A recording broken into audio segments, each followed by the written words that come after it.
What's up, YouTube? This is Elder Stacy Zanders coming to you with another video.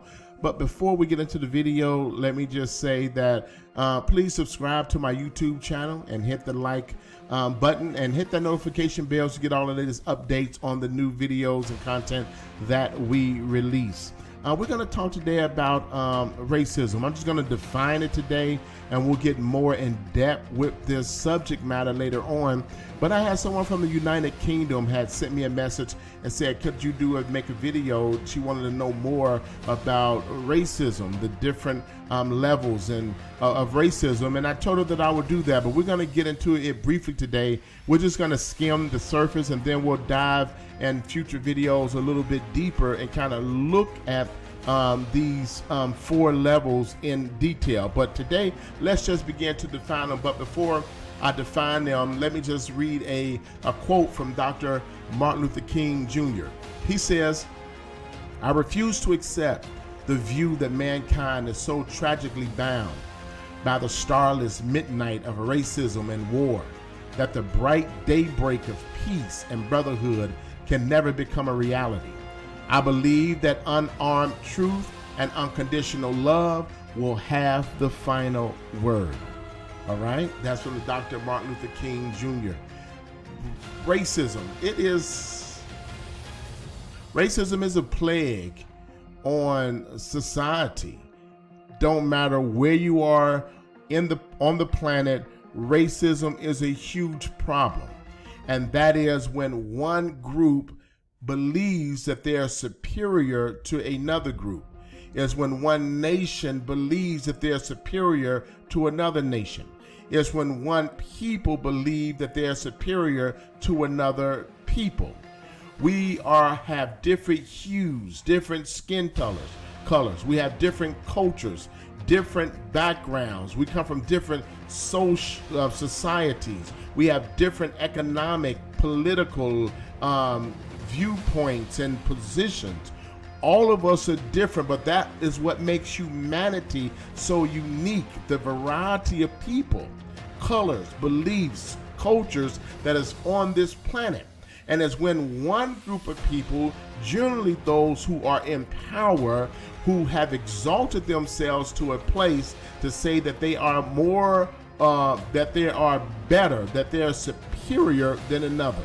We've seen it all down through history. And oftentimes when we discuss or acknowledge racism, we do so at an interpersonal level. Only seeing this level means that we fail to see the full picture that keeps the system of racism in place. And however, racism exists in several levels: internalized, interpersonal, institutional, and structural. And today we're going to break down each of these levels to better understand how racism is perpetuated in our society.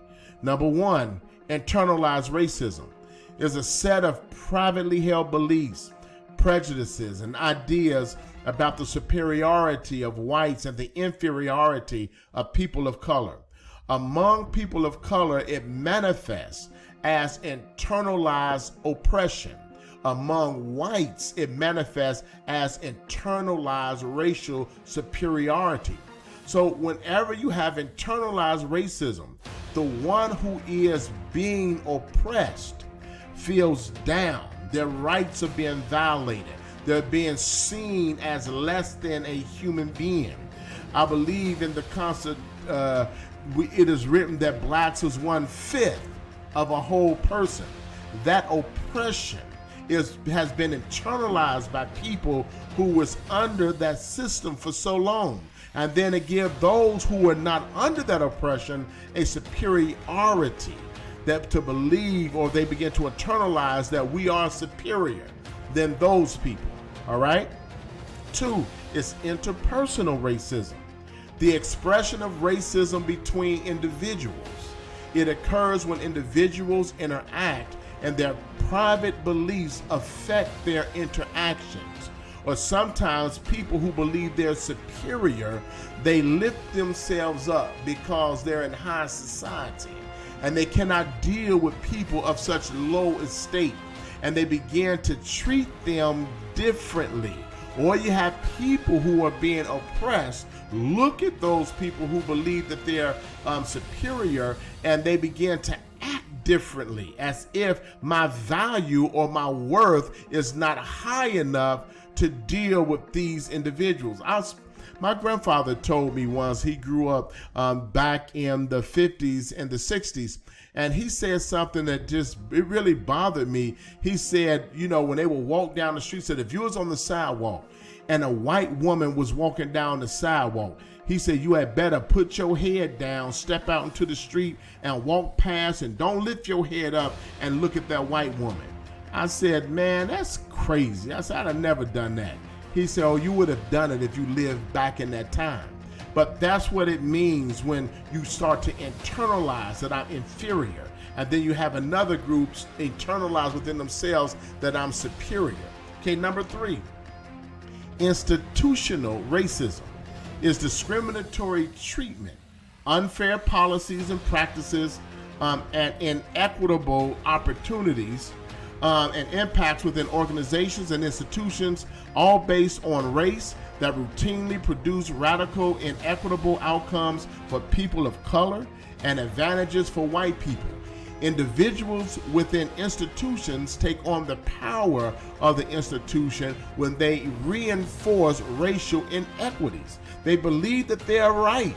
They believe that's separating, and what they used to do in institutional racism is they will say that we're giving the people of color an opportunity to have their own schools, to have their own workplaces, to have their own, but it was just a camouflage for the discriminatory treatment and unfair policies and practices where you got lower wages, where they have the nice water fountains and you have the dirty water fountains, where you can sit here and they can sit there, and you can come inside and sit at the counter and eat, but you can go around to the back and order and pick up your food back there.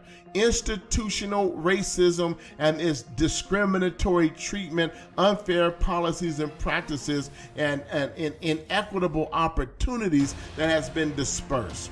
And they hide it all with this camouflage of being fair, and we're giving you opportunity to have your own, when really it was about structural or institutional racism, a system that was built inside of a system, and that construct needs to be taken down. Number 4 is structural racism, and that is a system in which public policy, institutional practices, cultural representation, and other norms work in various, often reinforcing ways to perpetuate racial group inequity,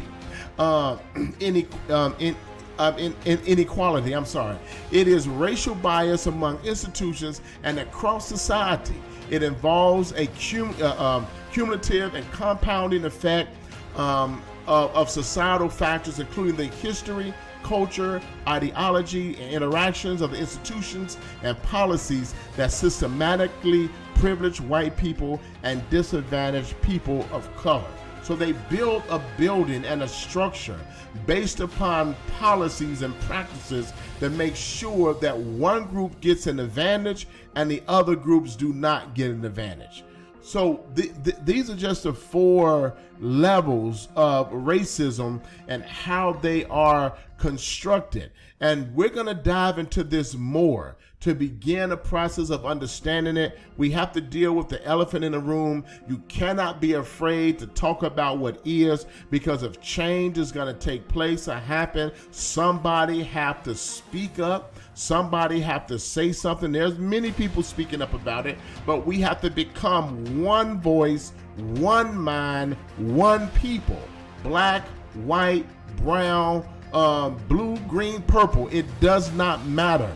We have to stand up for what's right. So if these institutions are going to come down, it's going to come down because there is an army of people who is doing what the Dr. King has said. Through unarmed truth and unconditional love will have the final word. We can do this if we stand together and fight against it. All right? So this is Elder Stacey Zanders Please subscribe to my YouTube channel and never be afraid of truth.